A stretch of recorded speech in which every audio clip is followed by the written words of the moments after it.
Hello and welcome again to Talking Leadership. This is TLbyEricPerez welcoming you back to our ongoing podcast series. And today I have the pleasure of being joined once again by another great leader in the local government space here in Queensland.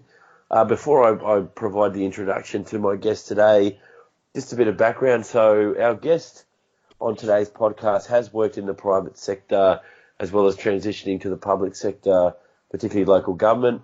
He has worked in New South Wales, Western Australia, and now in Queensland as the CEO of Banana Shire Council. Can I welcome Ray Geraghty to the program? How are you, Ray? Good, thanks, Harry. Mate, appreciate your time and thank you for joining us. So, look, I'll get to the first question that I started with in all of these podcasts is, in which industry was your first leadership role and why did you take that on, Ray? Industry that I first took a leadership role was local government, and a number of reasons for that. I certainly was encouraged to do it by my shire clerk at the time, the council I was working at, and it's something I had aspired to for some time, and I saw it as a sort of natural career progression because I had worked in local government for some time and in various clerical roles. And I saw other people in the role. Some were very good, some were very average. And I thought, well, out of that mix, I think I can hold my own in that space. So I sort of undertook studies externally and was one of the last people in Queensland to get the old local government clerk certificate, I think, from memory. And pretty quickly thereafter secured a role as a shire clerk. Oh, fantastic. Okay, so this local government thing has been in your blood for a while, hey? Yeah, my dad actually worked at a council on the Darling Downs many years ago, and sorry about that. I had an insight into how local government worked, and I actually, probably a little bit different to most people, I actually did casual work as a labourer on the local council, so I had fair insight from the bottom to the top over time. And that there's nothing wrong with that. In fact, that gives you some sense of both ends of that spectrum, from being a staff member to being in various leadership type positions. So I'll ask you this, Ray. In your travels, have you found a difference between the leadership function and management function in, let's use a council as an example?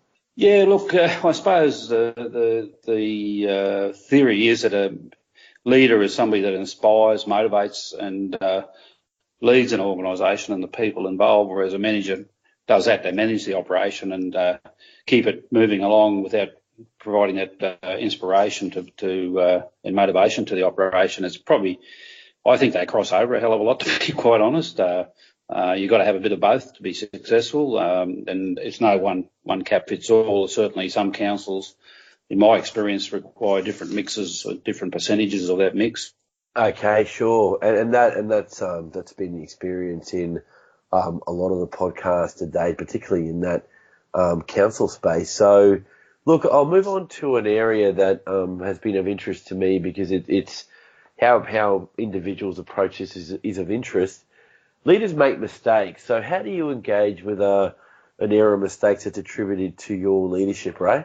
Well, look, one thing I got taught very early in my career is always be prepared to accept responsibility for the mistakes you make. Don't try and hide on it. Step up and take the responsibility for it. I see mistakes as part of the learning experience because sometimes from a mistake there can be a potential impact that was a good outcome that you didn't expect and a solution to a problem that you weren't expecting. But look, the other thing is the size and the magnitude of the mistakes dictates to a degree how you handle it. If it's a minor operational mistake, that's usually pretty easily handled. But if it's a significant political mistake, it has some pretty different repercussions. Yeah, I was just going to say I tend to use them as a learning experience, a bit of a growing experience, and also don't use them negatively. Use them. Don't become risk adverse. Always be prepared to take a risk at times on some things. And that way, I think, as I said, sometimes those solutions come out of left field that you completely weren't expecting, and it can be quite an innovative solution at times to a problem. Agreed. So I'll take you to, and this segues nicely into the next question. What's the most difficult part of being a leader, Ray? Oh, look, I think there's a whole raft of things. Again, it depends on the organisation and the type of operation you are, the politics of the organisation. One of the big things I think is the sense of one, because you're sort of in the middle. The CEO and local government in particular is the link between the operational and the political arm of the organisation, and you're in that meat and the sandwich sometimes, or a better way of putting it, and you're the one and only in the organisation, whereas with a director or a manager, they tend to have at least two or three of those in any one organisation, so they've got somebody they can talk to at a similar level. Whereas a CEO, if you're looking for mentoring and support, you tend to have to go outside the organisation. In smaller communities, it's even more difficult because locally there may not be anybody in that space. You might have to go to a what's the word I'm looking for, to a neighbouring council or group of councils to talk to CEOs, who can give you some mentoring or advice on specific issues. At the end of the day, the one thing I learnt when I first became a Shire Clerk CEO is the buck stops here. Simple as that.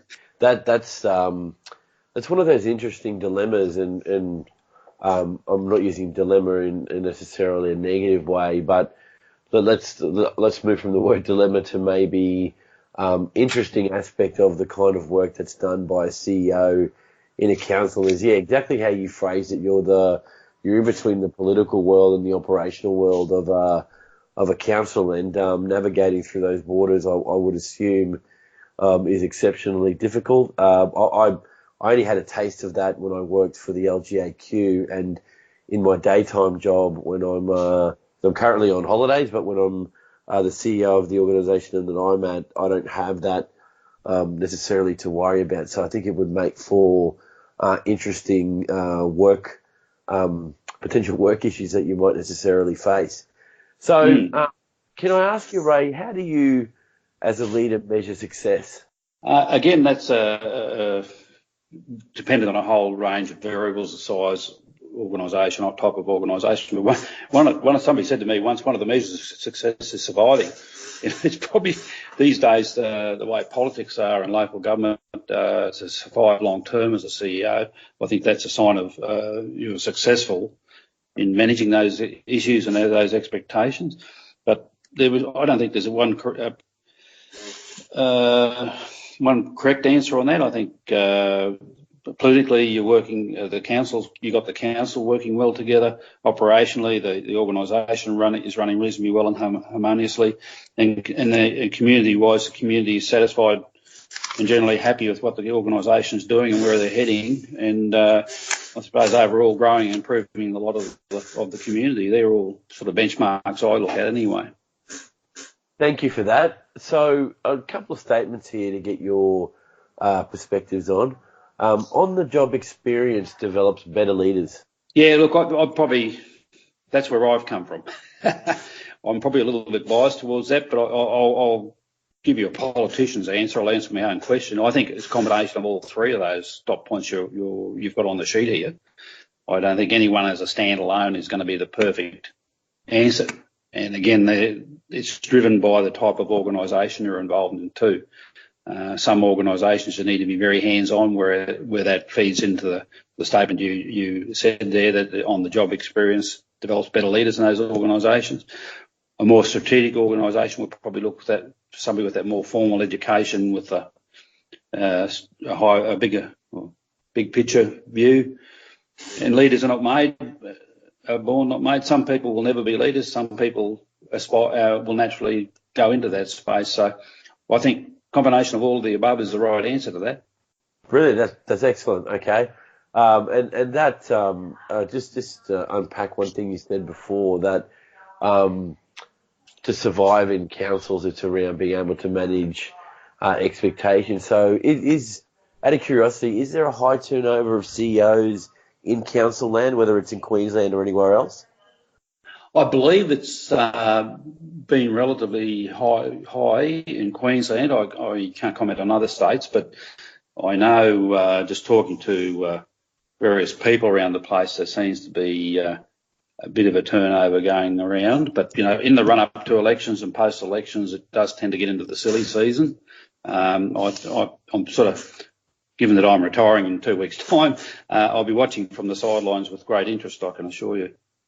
Oh, okay. Well, there you go. There's a news breaker for me that I've got you on the cusp of retirement from work. So there you go, which will make the next couple of questions interesting. So, what's your view on the leader capability around strategic thinking and foresight? And why I ask these questions or ask for views on this is that that's part these two leader capabilities form part of what I'm doing as part of my PhD studies, and Sure.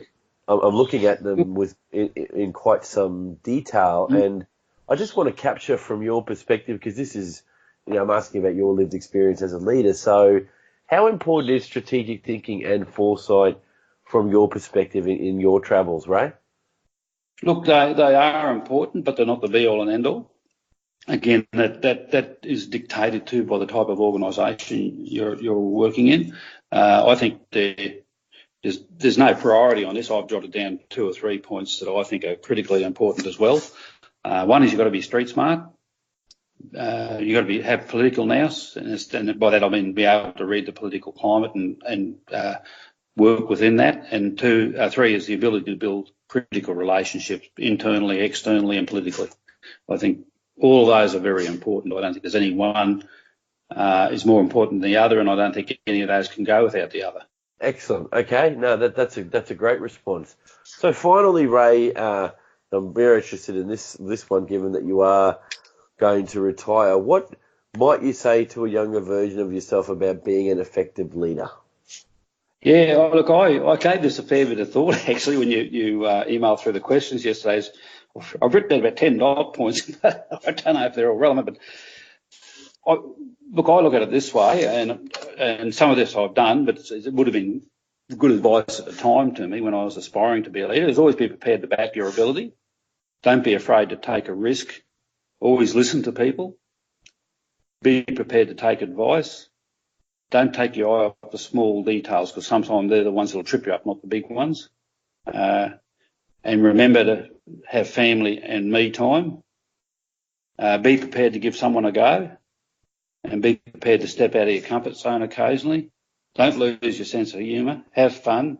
Don't take yourself too seriously, and remember where you came from.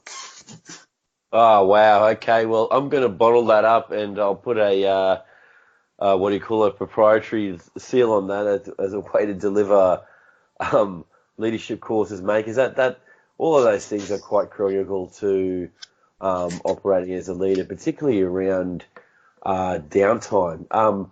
Look, Ray, I appreciate your time. One question I did want to ask, because it's becoming a ongoing issue that's been raised in previous podcasts. Have you had a lot of time and devoted a lot of your time into mentoring at all in this space as a leader of the Look, I haven't, and I've got to say I've been on the other side of the equation with that. Western Australia, when I was over there, had a very good program for new CEOs or new to the role or new to the state, where they assigned a highly experienced CEO as a mentor. And I thought that was great idea, and I did suggest it to the now the Local Government Managers Association of the day, that they should do something like this. And I think they tried it, but it never really got off the ground in Queensland. And I think it's got so much potential, because one of the things that I mentioned earlier in one of those dot points there, all of a sudden you get to the CEO's role, and the buck stops here, and you've got nobody to go to for a bit of advice on stuff, and you're looking over your shoulder thinking, well, I've got to make this call. I'm just not quite sure what I should be taking into consideration here. Whereas if you had a mentor, you could give them a quick call and say, look, I've got this situation. What's your thoughts on it? Or have you struck this before? And that's interesting, Ray. And I appreciate your feedback, because in particularly telling from some of the discussions I've had, both online and offline, is that this mentoring thing varies along the spectrum from being a very formal arrangement to being very informal and everything in between. And potentially mentoring is not as valued as it could be. Is that a fair call? I think that's absolutely spot on. I think it could be a great asset to people, and not necessarily just CEOs, but there's people who are stepping into senior roles for the first time too, senior management roles. Say somebody has stepped up from just a line supervisor to a manager's type role. That's a quantum leap, and all of a sudden they've got all these responsibilities that they didn't have to worry about before, because you could always push it upwards to get a decision made, and all of a sudden you're in the role where you've got to make some decisions. And just having that capacity to make a phone call or send an email to someone, I think that'd be a good relief valve and a good form of confidence building for people in those situations. No, understood. Look, Ray, I appreciate your time, and thank you for joining me on the podcast today. I appreciate your insights, mate. So for the listeners, that was Ray Geraghty from Banana Shire Council. He is the CEO in their council. And again, I'd like to thank everyone for joining me on Talking Leadership. More podcasts to come, and I'll catch you all on the next podcast. Thanks again, Ray. No worries at all, Eric.